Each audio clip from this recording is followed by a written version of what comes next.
It's not as much as you might think because it requires you have a capital account, which makes it more difficult to regulate your own financial system. You have a lot of hot money going both ways. But it does mean that there is a stability injected into your system, and that stability allows you a lot more ballast. So a great example is what happened during the Nixon period when we decided to go off the gold standard. There weren't conversations about that internationally. The Nixon administration just decided almost overnight that we're going to move off and go to a full float. And in the words of the Treasury Secretary of the time, it's our currency, it's your problem, because the alternative for everyone else was worse, still is today. I mean, leaving aside the idea that the dollar is going away is silly. Let's say the dollar did break as the reserve currency overnight. Let's just say that happened. Then we're a normal currency. And we're still the currency for the U.S. domestic economy. And roughly 90% of the U.S. economy is held within the United States, and another 5% is held within Mexico and Canada. So you only really have 5% exposure to the wider world. As for all of the debt, yes, a large portion of that is held abroad, but the U.S. still has control over its own money supply, and that debt is already out there. And every once in a while, there's this delightful conversation between some wackadoo Chinese ideologue and the U.S. Fed in St. Louis, where the wackadoo ideologue says, if we really want to stick to the United States, we're just going to dump all $3 trillion of our bond holdings overnight.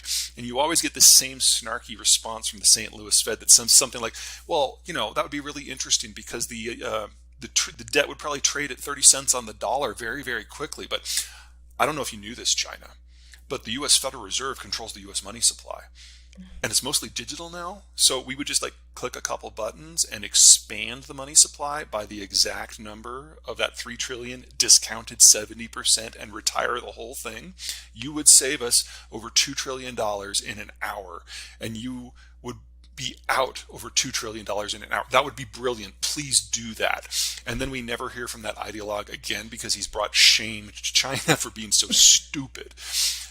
So no, even in the worst case scenario where Martian currency takes over, the U.S. is still a normal currency for U.S. purposes. Now, there is a cost in that scenario. That would probably force our political leaders to be a little bit more judicious with their spending in the long run, because we wouldn't be able to just dump our debt on everyone else's system. That's probably the real superpower. It allows us to not be fiscally responsible. But beyond that, which I would argue it gives us the ability to inject ourselves into any economic exchange. And I don't mean to minimize how useful that can be. That's one of the reasons why the sanctions on Iran have been so effective, and even relatively light sanctions in comparison on Russia have been effective. Because if Brazil and China are going to do a traditional exchange, the Chinese exchange yuan for dollars, and then the dollars are exchanged for reals, or going back the other direction. And that allows the United States to interrupt any exchange, should it choose so. Now, the Fed is not staffed to monitor global monetary exchanges, so we don't do that unless there's a specific sanctions regime in place. But we have the option. And in a world of demographic decline and geopolitical upheaval, options are good. Crypto, it really depends on which crypto asset, but let's just use Bitcoin because most people are familiar with that one. It's a little bit more sophisticated. They print currency out of thin air, and then they get someone to buy it from them. There's a second step there that's basically a pyramid scheme. And I know we didn't talk about this here during the discussion, but it feels like there was a whole period of time where people were saying that those digital currencies were going to be the ones that superseded the U.S. dollar for that exact reason, because they're like, well, the U.S. just prints money. Why can't we just print money? I would argue that's not a great reason.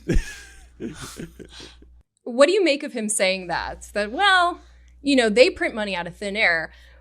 People say the government does too, and maybe we do, but we're the government. Well, the government is also responsible for regulating a $23 trillion economic system and managing roughly $25 trillion in global trade. So the scale and the reach and the active management that is required to do that also requires a monetary authority that can expand and shrink the monetary supply as is necessary. One of the many things that the crypto bros miss is that the money supply is not a one-directional thing. And if the entire money supply is held by private interests, who has to give it up when it's time to go the other direction? And who decides who has to give it up? The thing that would help the most is building out processing capacity for any and all of the materials that are going to be necessary as we lose Russian and Chinese supplies.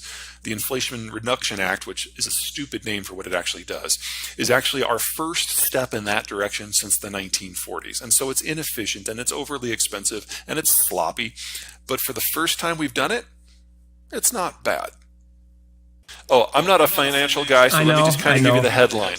Yeah. We're entering a world of capital shortage. The baby boomers are retiring globally. They're taking all their money with them. The next generation down, no matter where you are, no matter what country you're in, is smaller. So if capital is more expensive, it is going to be able to demand higher returns. So if you can hold on through this transition, we're going to go back to a world like we had in the 1980s, where your financial planner actually had to do work. Couldn't just throw money at these artificial, maybe AI-generated trading platforms or do high-frequency trading. It's going to be about the value. And honestly, I think we're about better set up for that even today. So if you do have capital, all you have to do is wait a couple of years and the market will take care of you. Well, all of those would be shocking events that I had not forecast. I don't think any of those are very likely. I'm trying to come up with something that might actually has a slight chance of actually happening. I could see France leaving the European Union. Wow. Okay. We'll talk again. For them, it was always a political project, not an economic one. And clearly it's now starting to cause some economic pain.